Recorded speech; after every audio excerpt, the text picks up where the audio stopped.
You've actually mentioned this a little bit with the idea of a niche audience and the idea of the transition from television into YouTube, which is an entirely different platform. How do you feel like your audience has changed, or your ability to communicate with them with things like social media, or even being able to content to a YouTube or a comment on a YouTube channel being added to the mix? I mean, there's that added element of interactivity that's happening there, where your audience is suddenly talking back to you. You know, I guess when I first started Locker Gnome back in, I think it was '96. I tend to forget the year I started it. It's been that long ago, a decade ago. You know, I was still very participatory with the community. It tended to be over email, and then at some point over a set of news groups over an NNTP server that we had installed. Long before you could download software to establish forums. I mean, you really had to roll your own back in the day. You know, this is how Slashdot, you know, really got started because, you know, developers knew what they wanted and they were able to, you know, cobble it together to make it work. And, you know, I had an older audience, admittedly, at that point. Very, very, very geriatric in comparison to today's audience, which tends to skew younger. So it's interesting that, you know, as my career, you know, is progressed, you know, over the past, you know, 10 years, well, has it, wait, no, 15, sorry, oh, decade and a half. Sorry, math is not my strong suit, never has been, never will be. But as you're getting, you know, as you're progressing with your career, your audience is getting younger. Yeah, it's really kind of, to me, it's really funny. And I still have a few of the old farts who follow me.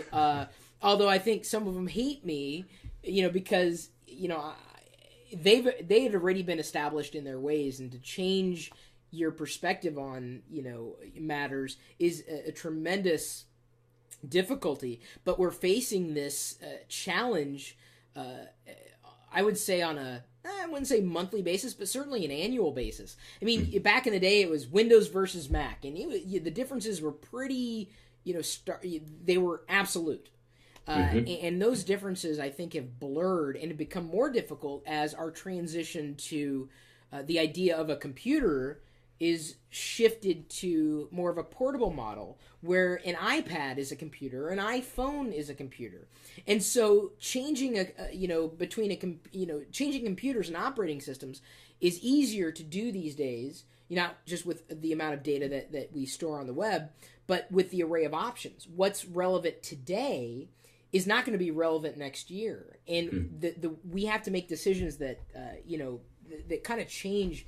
Much like a bird may change its flight direction, you know, in an instant, we have to do the same thing with our technology decisions. And it's more easy. It's easier to do, I think, with the younger mind than it is to do with the older mind. We tend to, you know, find our groove, and that's what, you know, we believe in. This is what we see. But technology doesn't work that way. Certainly not with Moore's law in absolute effect. At the rate, with the rate at which, you know, this stuff is changing. I mean, it's just, it's amazing, you know, not just to see the way that my audience has changed. I don't know what's made that happen. I think more than anything, it's probably the medium. While we're still producing the Locker Gnome series of newsletters and lockergnome.com, you know, there's now Twitter and Facebook and YouTube and podcasting and, you know, a million different outlets. And I think ultimately it's, you know, you finding something that interests you at the time that it interests you.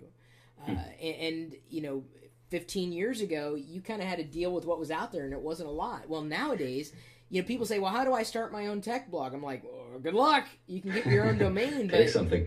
Right. Well, it's difficult because it's so easy. And back in the day, it was easy because it was so difficult.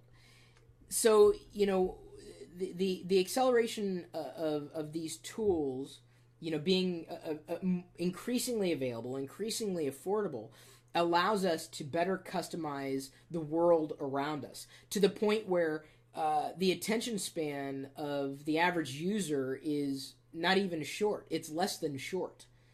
You just touched on that just a second ago about the idea of you're able to go wide more than you are deep on certain things. And I think that's something that you have that not a whole lot of people have. A lot of people base their audience on the idea of going deep with a subject, and you have a very wide range of subject matter. And so I think that gives you a pretty unique perspective as far as technology goes. Well, I guess I've created that balance around me, whether I knew I was doing that or not. I just did it. You know, ultimately it was about just me pursuing the things that I was interested in, and that's changed over time to the point where I in uploading this 5-year anniversary video, which happens to coincide at the time that we're talking. I asked people in the video, well, how did you find me? And some people, remembered finding me from watching the hour-long YouTube video rant about me complaining on Windows Vista, and that was legendary. Boy, that landed me on the first sentence in an article that ran on the AP worldwide. That was amazing. I lost a lot of support with that, but long story short, my integrity was intact. Vista turned out to be one of the big... Okay, let me just put it to you this way. Yep. Everyone takes credit for Windows 7. You've seen the commercials? Oh, my name's Bob, and Windows 7 was my idea. Nobody. My name's Steve, and Windows Vista never happened. Nobody takes credit for Windows Vista. Nobody. I rest my case. So as much as, the things that I say... may sound, pretty bold at times. Ultimately, time may prove me right or wrong, but I've never been afraid of taking a stand and putting my integrity on the line when I believe in something just fully. And I've eaten crow too, because one of the videos someone said, "Hey, I found out about you because I watched your video on the iPhone." The day in 2007 that the iPhone launched, there was so much hype, and I was just like, whatever, dude. It's a phone. It's a phone. Yeah, God, come on. I love gadgets, but it's a phone. And so I lambasted it. I came up with 20 reasons. Granted, many of them were a stretch. I came up with 20 reasons why I wasn't going to get an iPhone. No way. iPhone, there's no point. Mm-hmm. And... the funny thing was, the first time I picked up the iPhone, it was a couple days later, I launched the weather app, because that's really all they had in version 1.0 is the weather app. I think like 2 other utilities, clock and maybe settings. That was it, 3 apps. And I swiped across the screen, and, I don't know if I sighed or what, but I thought, a little tear came down your cheek. It did. I said, you know what? I don't think there's enough crow in the galaxy to stuff into my mouth, because that was it. And that experience, really changed my perspective and gave me a finer appreciation of what Apple was trying to accomplish with the iPhone. And they raised the bar to the point where even today... the best alternatives are still chasing Apple's tail. There was I don't know if this is going to date the content that we're producing here, but an article that was published about, I want to say it was Motorola's Zoom, and Motorola basically saying that Google has just been an absolute disaster, and the Android experience has just been the biggest Achilles heel for the Zoom tablet. And there's the blame game that's certainly going around. Android is maturing at a good clip, but this is what gets me in trouble as a pundit, as someone who's got a perspective that may fly in the face of popular opinion. If I come out and call a spade, some people get mad, but it's less about what I'm saying and more about their own comfort level with their own opinion.